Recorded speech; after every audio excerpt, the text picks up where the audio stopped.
Hi friends, ಎಲ್ಲರಿಗೂ ನಮಸ್ಕಾರ. Welcome back to my YouTube channel.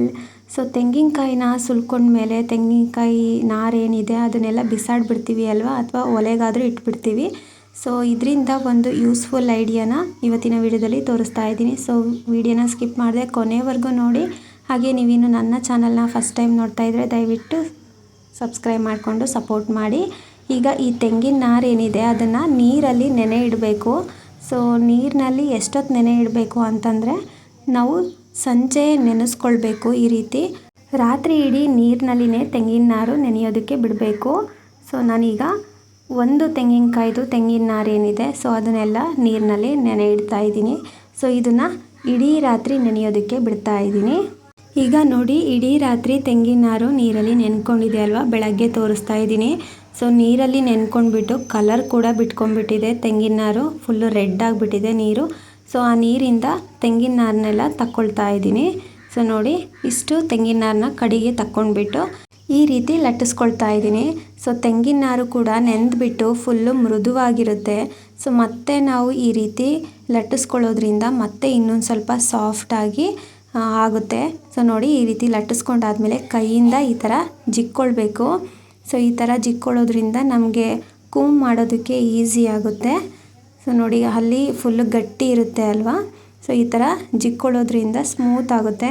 ಈಗ ನೋಡಿ, ಒಂದು ಬಾಚಣಿಕೆಯಿಂದ ಈ ರೀತಿ ಕೂಮ್ ಮಾಡ್ಕೊಳ್ಬೇಕು. ಅದರಲ್ಲಿರುವಂತಹ ಕಸ ಎಲ್ಲ ನೀಟಾಗಿ ಉದುರುತ್ತೆ ಈ ಥರ ಬಾಚ್ಕೊಳ್ಳೋದ್ರಿಂದ.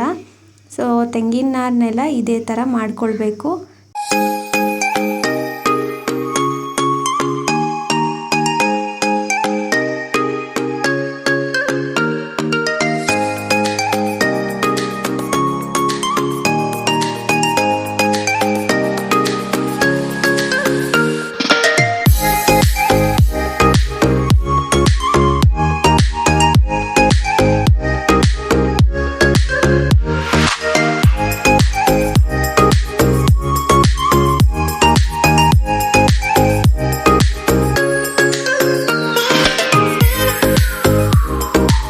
ನೋಡಿ, ಈಗ ತೆಂಗಿನ ನಾರನ್ನೆಲ್ಲ ನೀಟಾಗಿ ಬಾಚಣಿಕೆಯಿಂದ ಬಾಚ್ಕೊಂಡ್ಬಿಟ್ಟು ಕಸನೆಲ್ಲ ತೆಗೆದು ಇಟ್ಕೊಂಡಿದ್ದೀನಿ. ಈಗ ನೀಟಾಗಿ ದಪ್ಪನಾಗಿ ಜೋಡಿಸ್ಕೊಳ್ಬೇಕು. ಈ ರೀತಿಯಾಗಿ ಜೋಡಿಸ್ಕೊಂಡ್ಬಿಟ್ಟು ಒಂದು ದಪ್ಪ ಇರೋ ಸೂಜಿ ಹಾಗೆ ದಾರನ ತಗೊಂಡ್ಬಿಟ್ಟು ಈ ರೀತಿ ಸ್ಟಿಚ್ ಹಾಕ್ಕೊಳ್ಬೇಕು, ಹೊಲ್ಕೊಳ್ಬೇಕು ಇದೇ ರೀತಿ. ಸೊ ತೋರಿಸ್ತಾ ಇದ್ದೀನಿ ನೋಡಿ, ಈ ರೀತಿ ಸ್ವಲ್ಪ ಗಟ್ಟಿಯಾಗಿರೋ ದಾರನೇ ತಗೊಳ್ಳಿ. ನಾನಿಲ್ಲಿ ಉಲ್ಲನ್ ದಾರನ ತಗೊಂಡಿದ್ದೀನಿ, ಬ್ಲ್ಯಾಕ್ ಕಲರ್ದು. ಸೊ ನಿಮ್ಮ ಹತ್ರ ಉಲ್ಲನ್ ದಾರ ಇಲ್ಲ ಅಂತಂದರೆ ಗಟ್ಟಿದು ಯಾವುದಾದ್ರೂ ದಾರನ ತೊಗೊಂಡ್ಬಿಟ್ಟು ಈ ರೀತಿ ಸ್ಟಿಚ್ ಮಾಡ್ಕೊಳ್ಬೇಕು. ಸೊ ನಾನು ತೋರಿಸ್ತಾ ಇದ್ದೀನಿ ಅಲ್ವಾ, ಇದೇ ರೀತಿ ಸ್ಟಿಚ್ ಹಾಕ್ಕೊಳ್ಬೇಕು. ಸೊ ನಮಗೆ ನೀಟಾಗಿ ಇರುತ್ತೆ ಅನ್ನೋದಕ್ಕೋಸ್ಕರ ಈ ರೀತಿ ಸ್ಟಿಚ್ ಮಾಡಿಕೊಂಡ್ರೆ ಒಂದು ಸ್ವಲ್ಪನೂ ಒಂದು ತೆಂಗಿನ ನಾರು ಕೂಡ ಉದುರೋದಿಲ್ಲ ನಾವು ಬಳಸುವಾಗ.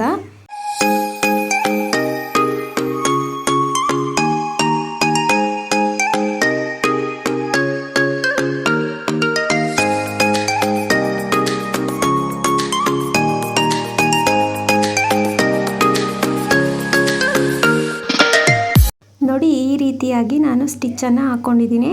ಸೊ ಮಧ್ಯದಲ್ಲಿ 8 ಥರ ಸ್ಟಿಚ್ ಹಾಕ್ಕೊಂಡಿದ್ದೀನಿ. ಹಾಗೆ ಸುತ್ತ ಸ್ಕ್ವಯರ್ ಶೇಪಲ್ಲಿ ಸ್ಟಿಚ್ ಹಾಕ್ಕೊಂಡಿದ್ದೀನಿ. ಸೊ ಈ ರೀತಿ ಹಾಕೋದ್ರಿಂದ ನಮಗೆ ನೀಟಾಗಿ ಕಾಣಿಸುತ್ತೆ. ಹಾಗೆ ಒಂದು ತೆಂಗಿನ ನಾರು ಕೂಡ ಬಿಚ್ಚೋಗೋದಿಲ್ಲ, ಉದುರೋದಿಲ್ಲ.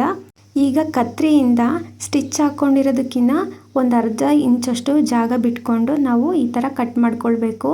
ಸೊ ನೋಡಿ, ನಾನು ತೋರಿಸ್ತಾ ಇದ್ದೀನಿ ಅಲ್ವಾ, ಈ ರೀತಿ ಎರಡೂ ಸೈಡ್ದು ಎಕ್ಸ್ಟ್ರಾ ಏನಿದೆ ತೆಂಗಿನ ನಾರು ಅದನ್ನು ಕಟ್ ಮಾಡ್ಕೊಳ್ಬೇಕು. ಸೊ ಎರಡೂ ಸೈಡೂ ಅರ್ಧ ಅರ್ಧ ಇಂಚು ಬಿಟ್ಕೊಂಡ್ಬಿಟ್ಟು ಈ ರೀತಿ ಕಟ್ ಮಾಡ್ಕೊಳ್ಬೇಕು. ಸೊ ನೋಡಿ, ಎಷ್ಟು ಸಖತ್ತಾಗಿ ಸ್ಕ್ವಯರ್ ಶೇಪಲ್ಲಿ ಇದೆ ಅಂತ. ಈಗ ನಾವು ಮತ್ತೆ ಇನ್ನೊಂದು ಸಲ ಸ್ಟಿಚ್ಚನ್ನು ಹಾಕ್ಕೊಳ್ಬೇಕು. ಎರಡೂ ಸೈಡೂ ಎರಡೆರಡು ಸಲ ಸ್ಟಿಚ್ಚನ್ನು ಹಾಕ್ಕೊಳ್ಬೇಕು. ಆವಾಗ ಟೈಟಾಗಿ ಹೊಲಿಗೆ ಬೀಳುತ್ತೆ. ಸೊ ತುಂಬ ಚೆನ್ನಾಗಿ ಟೈಟಾಗಿರುತ್ತೆ. ಸೊ ನಾನು ಹೇಗೆ ತೋರಿಸ್ತೀನೋ ಆ ರೀತಿ ಸ್ಟಿಚ್ ಹಾಕ್ಕೊಳ್ಳಿ.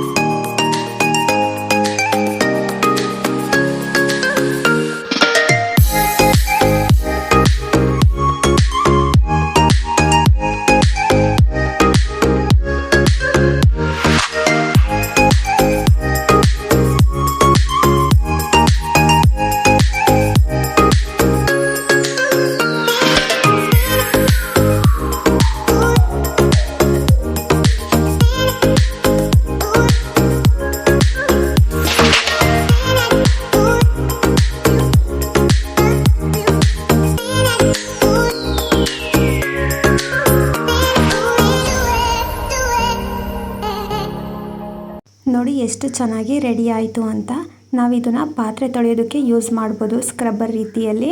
ಸೊ ಹಾಗೆ ಗುಂಜಲ್ಲಿ ತಿಕ್ಕಿದರೆ ನಾರು ಪಾತ್ರೆ ತಿಕ್ಕುವಾಗ ಉದುರ್ತಾ ಇರುತ್ತೆ ಅಲ್ವಾ, ಈ ರೀತಿ ನಾವು ಸ್ಟಿಚ್ ಹಾಕ್ಕೊಂಡು ಪಾತ್ರೆ ತೊಳೆಯೋದ್ರಿಂದ ಸೊ ಒಂದು ನಾರು ಕೂಡ ಉದುರೋದಿಲ್ಲ, ತುಂಬ ನೀಟಾಗಿ ಪಾತ್ರೆಗಳು ಕೂಡ ಕ್ಲೀನ್ ಆಗುತ್ತೆ. ನಾವು ದುಡ್ಡು ಕೊಟ್ಟು ಅಂಗಡಿಯಿಂದ ಸ್ಕ್ರಬ್ಬರ್ನ ತೊಗೊಂಬಂದು ಪಾತ್ರೆ ತೊಳೆಯೋದಕ್ಕಿಂತ ಈ ರೀತಿ ಮನೆಯಲ್ಲಿಯೇ ಸಿಗುತ್ತೆ ಅಲ್ವಾ ತೆಂಗಿನ ನಾರು, ಅದರಲ್ಲಿ ಈ ಸ್ಕ್ರಬ್ಬರನ್ನು ಮಾಡಿಕೊಂಡು ಪಾತ್ರೆಗಳನ್ನು ತೊಳ್ಕೊಳ್ಬೋದು. ಹಾಗೆಯೇ ಪಾತ್ರೆ ತೊಳೆಯೋದಕ್ಕಷ್ಟೇ ಅಲ್ಲ ಈ ಸ್ಕ್ರಬ್ಬರ್ನ ಉಪಯೋಗಿಸೋದು. ಸೊ ನಾವು ಮೈ ಉಜ್ಕೊಳ್ಳೋದಕ್ಕೂ ಕೂಡ ಈ ಸ್ಕ್ರಬ್ಬರ್ನ ಉಪಯೋಗಿಸ್ಕೊಳ್ಬೋದು. ನಮ್ಮ ಹಳ್ಳಿಗಳಲ್ಲೆಲ್ಲ ತೆಂಗಿನ ನಾರಲ್ಲಿ ಮೈ ಉಜ್ಕೊಳ್ತಾರೆ ಗೊತ್ತಾ, ಸೊ ಅವರಿಗೆ ಇದು ಯೂಸ್ ಆಗುತ್ತೆ. ಸೊ ನೋಡಿದ್ರಿ ಅಲ್ವಾ ಎಷ್ಟು ನೀಟಾಗಿ ಕ್ಲೀನ್ ಆಗುತ್ತೆ ಅಂತ ಪಾತ್ರೆಗಳು.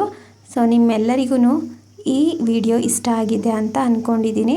ಸೊ ಇಷ್ಟ ಆಗಿದ್ದರೆ ಪ್ಲೀಸ್ ನನ್ನ ಚಾನಲ್ನ ಸಬ್ಸ್ಕ್ರೈಬ್ ಮಾಡ್ಕೊಳ್ಳಿ, ಹಾಗೆ ಲೈಕ್ ಮಾಡಿ, ಹಾಗೆ ನಿಮ್ಮ ಫ್ರೆಂಡ್ಸ್ಗೆ ಫ್ಯಾಮಿಲೀಸ್ಗೆಲ್ಲ ಈ ವಿಡಿಯೋನ ಶೇರ್ ಮಾಡಿ. ಈ ವಿಡಿಯೋನ ಕೊನೆವರೆಗೂ ನೋಡಿರೋ ತಮ್ಮೆಲ್ಲರಿಗೂ ಧನ್ಯವಾದಗಳು.